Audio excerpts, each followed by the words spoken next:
it's Bill. I'm going to make another fun dish today.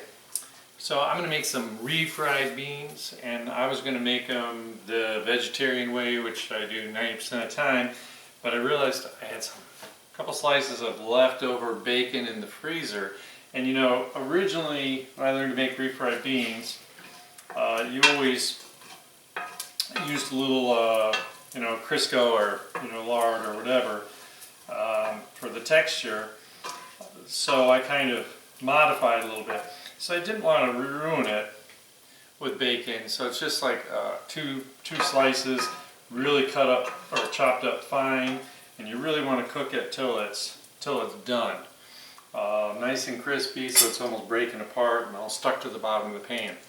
Now I've got to saute some onions, so I'm going to put just a little vegetable oil in to make sure I have enough oil. There we go. And mostly because the bacon I use isn't as fatty. It's not out of the dairy section or whatever. Alright, so I had a really big onion and a little left over because I wanted to get plenty of onion in here that I diced up. Hear that sizzle? I have to turn it down here in a second.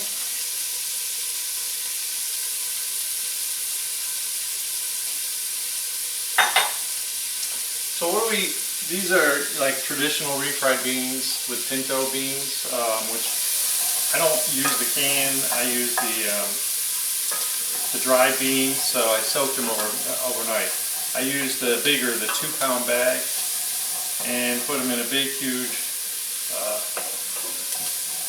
I have like a 8-cup measuring cup, and filled it with water. When I checked it this morning, all the water was gone, so I had to add some more water. So hopefully that's been a bunch of hours ago, 3 hours ago to be exact, that they finished softening. So I got this onion in here, getting it sauteed up, and it's cleaning up the bottom real nice. I just love the smokiness. So you can add like chipotle peppers if you want it. To have some good smokiness. You can add some jalapeno peppers if you want some spiciness, but I just wanted to make kind of the base recipe, and I'll show you some things you can do with it. And really, it's not difficult. It's just kind of coming up with what you want, and I just want to let these cook a little bit. Okay, bottom's all clean. Spoon all cleaned off. Just let it settle in there a little bit.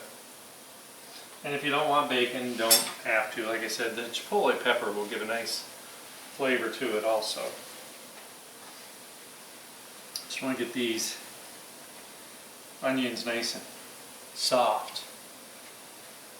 This is going to cook a while, so it'll definitely be wonderful. So really, when you're cooking the refried beans, we've got a couple different options. I used to make in this big 50-gallon steam kettle at work, and you got a big paddle, and by stirring them, you just mush them up. Here, you can just cook them to death, or I'm going to use a potato masher to kind of speed it up to show you.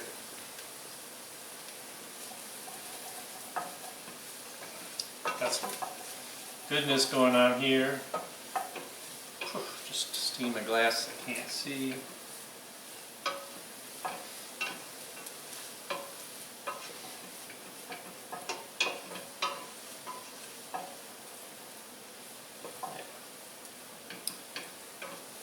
And if I'd had some bacon in the freezer or fridge that had already been cooked, you can always chop it up and just really crisp a little more in just a little of the vegetable oil. And if you don't keep vegetable oil around the house, olive oil is fine, it's not going to hurt.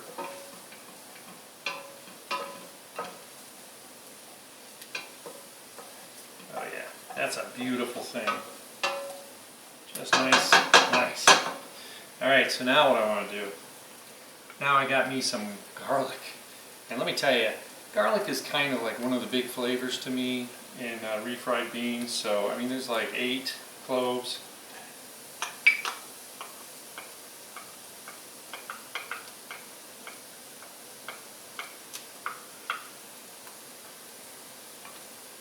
Boy, you can smell that already.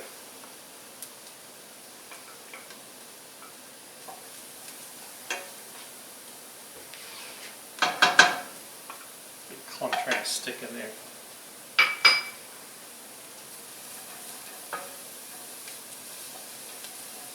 And I don't want to burn any of this, so I just want to release some of the fragrance in that garlic. Get a little soft without burning it. Ooh, yeah. My aunt used to make this spaghetti sauce, and she would intentionally kind of burn the garlic. That was a thing she learned a long time ago. And I actually really liked it. It's pretty simple. I'm not exactly sure how she made it, but it was good.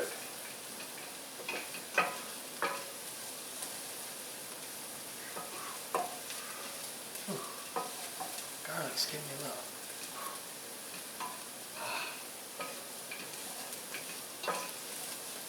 Now, and if you didn't use bacon, you would want to, later on I'll remind you, just put a dash of salt in. I'm figuring that the bacon's going to have enough from the curing. Alright, garlic's done. So now I want a little flavor. So I have basically, I can't see, I'm blind. Anyway, so I got a good tablespoon of chili powder because I like the chili powder, and a couple teaspoons of cumin. Now, cumin is a really important flavor too, so if you like doing 50-50, that's fine. Just do 2 tablespoons of each. Boom, and it goes. And we're just going to let that kind of roast in here too. It's going to kind of make a paste. Woo, yeah.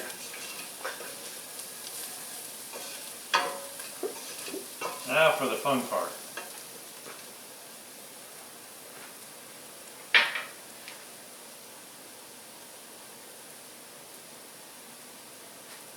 When you have 2 pounds of beans, pinto beans, it's going to fill this pot.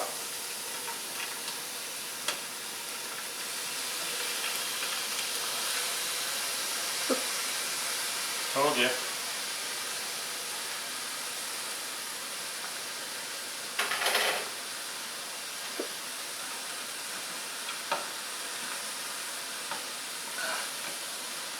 Turn it down here if I can get this. Anyways, so we start by trying to get this kind of mixed around.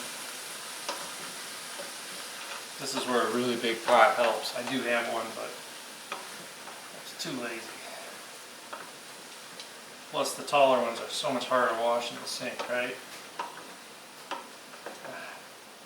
There we go. Now we're getting somewhere. Alright, so what do we got to do? We got to steam these guys. So I'm going to start with a cup of water. Keep an eye on it.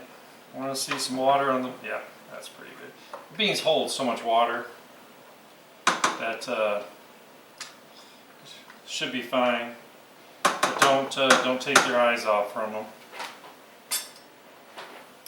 And what I'm going to do is I'm going to put the lid on. So I got it on a pretty low heat. Just going to keep an eye. I want it to really start to cook, and like I said, just keep looking to make sure it's not drying out, sticking to the bottom. Recirculating the steam, actually, you know, obviously that's why I put the lid on it. Should help prevent that. Yeah, that's pretty good. The beans were room temperature because I did strain them a little while ago. Hark, I hear them. Anyways, so for this much beans, you know, usually I say 10 to 20 minutes. This is going to definitely take the 20 minutes. Then we're going to come back, stir it around, check it out, show you what it looks like. Then we'll figure out what to do with it. See you back in about 20. Yum, yum. Alright. Got lots of flavor, got lots of goodie. Now I've been stirring this around because I really want to make sure I don't have any puddles. There are no puddles of water underneath.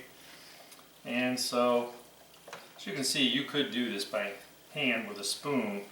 But I want to speed things up a little bit, like I said.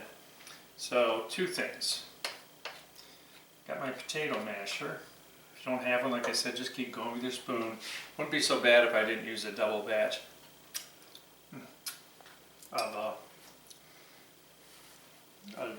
of beans, a 2-pound bag. But what I need to have while these are still nice and hot is a trick I learned. And I'll also use this for fried rice. You need a little butter at the end to kind of make it creamy.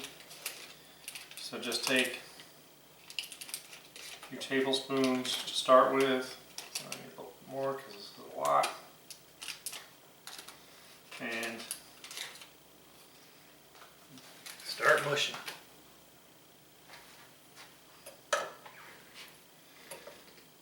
And these are going to be a little kind of dry. And these aren't really potatoes, so you kind of do this little action. And believe me, these will work just as well. Ay caramba, this is a lot of work. But I like the fact that adding a little butter in there does make it a little creamier.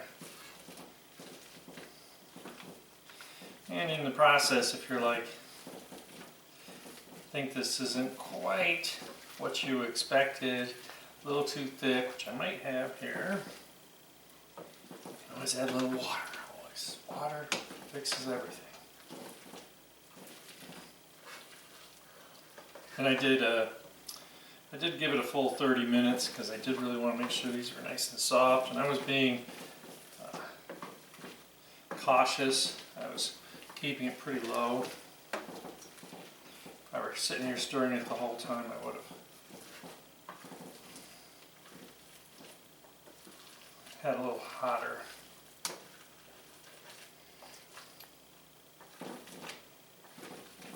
Now, here we go. This is so much fun. It's like playing with dirt when you're a kid.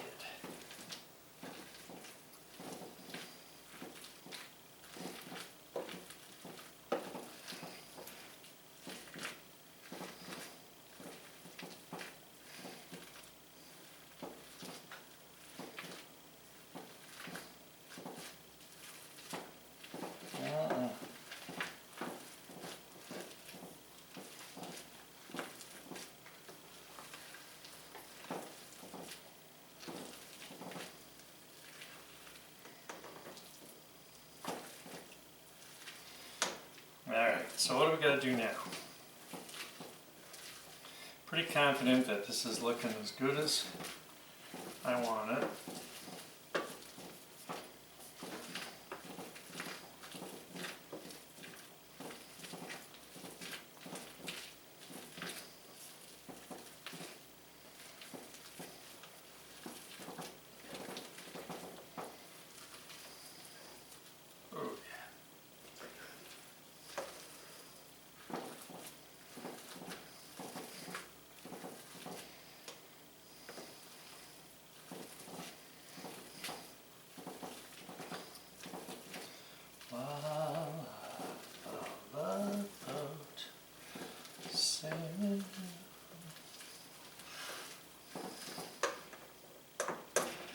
Doesn't that look good?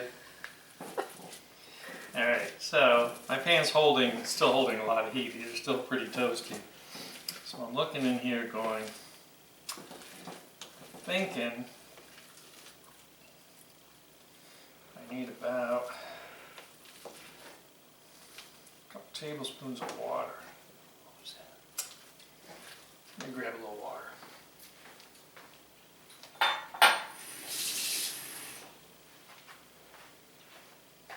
That's like about 1/8 of a cup.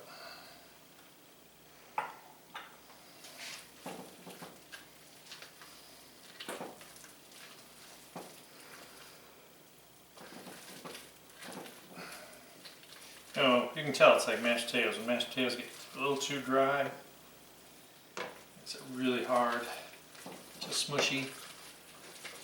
All right, look at this. Now we're talking.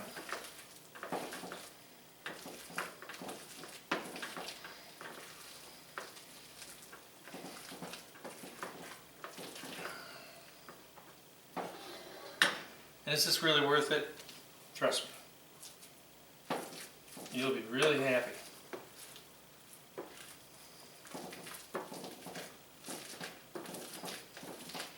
These are A, better than canned.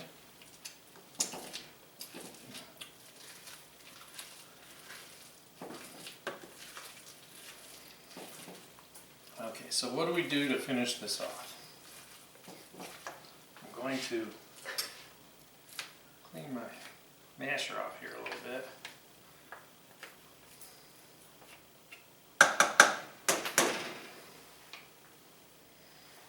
And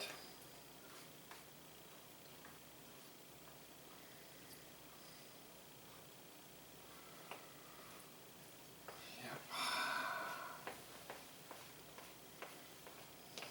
All right.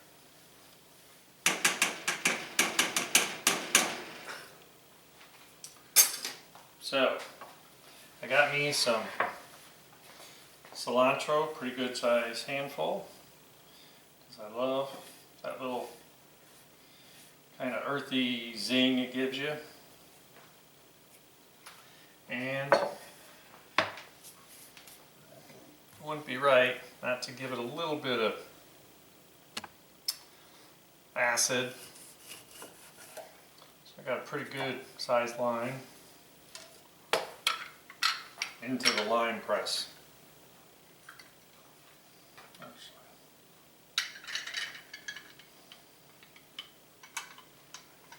And voila. Doesn't that work great?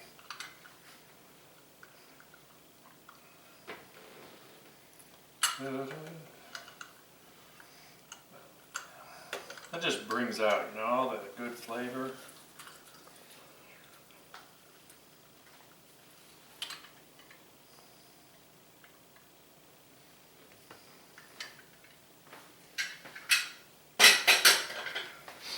Back to my spoon here.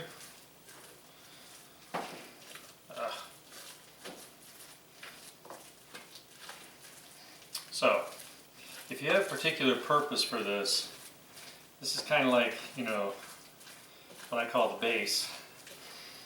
But if you're just making like dip, you can make it, you can add salsa. Sometimes I'll add cheese, so I got a little melted cheese in there that really makes it cool. And sometimes I'll keep it, like whip it till it's really, really smooth. If I don't want people to really know it's refried beans. But basically, this is, just want to get that lime stirred in and cilantro. And like I said, this pot's still really hot, so everything's still cooking.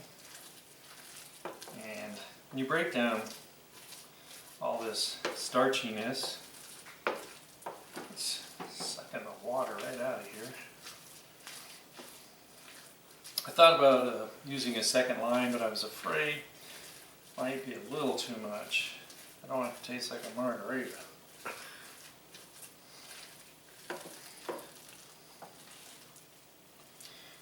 This looks pretty good, yeah. Little too dry. Grab another shot of water, get it finished.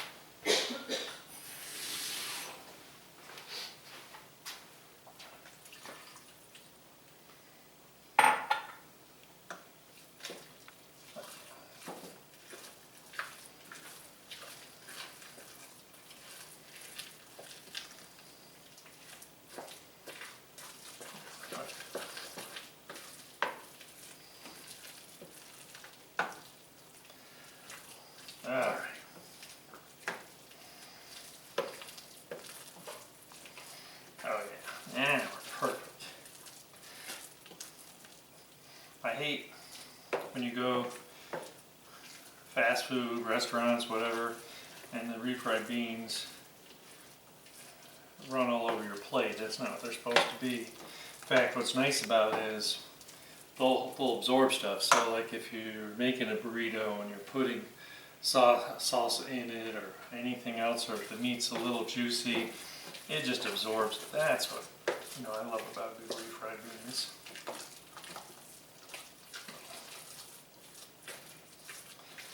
All right, let me show you how I eat them. And you can mush them more if you like, but when I eat them I do like to be able to see the beans themselves.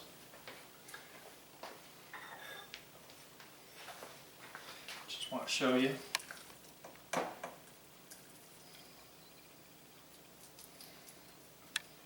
I use the word rustic sometimes because I just think it means, a little more. If you're eating off the back of a wagon train, and with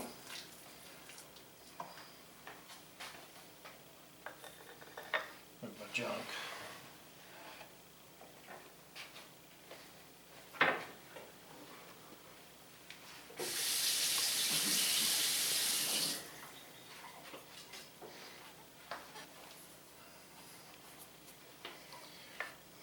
So as you can see,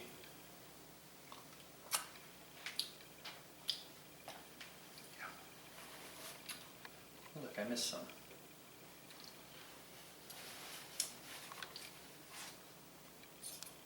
Honestly, it's got good consistency.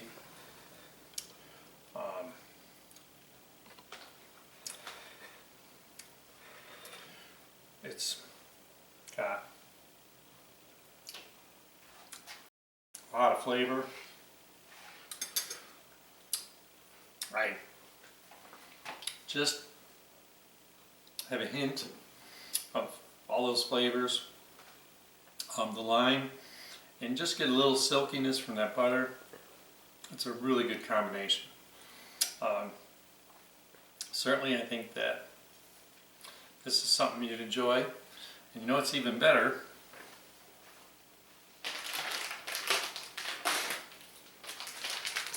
If you can't get people to eat it, and I do caution, you just want a little taste of cheese.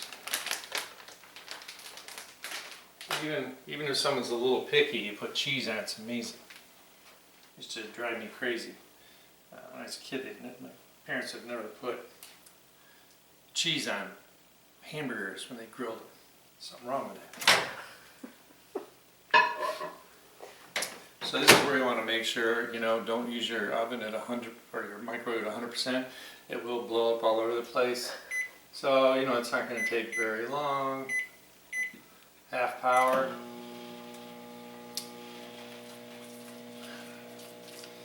I really could eat these all day, but it would be detrimental.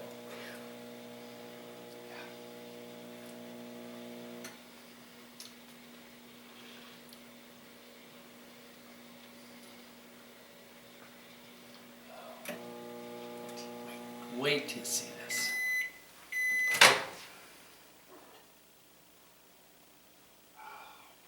Just heating it back up again. Getting that cheese softened. Oh, yeah. Anyway, a few chips and that dip, you'll be a crazy person. Oh, and of course, for me, I gotta put some sour cream on there, but you don't have to. Looks great. I want to put fancy sour cream and of course some little green onion or something just for color. Wicked awesome. Anyway, I gotta eat this before it cools down again. I'll see you with another fun recipe. Hope you're enjoying it. I'll see you again later.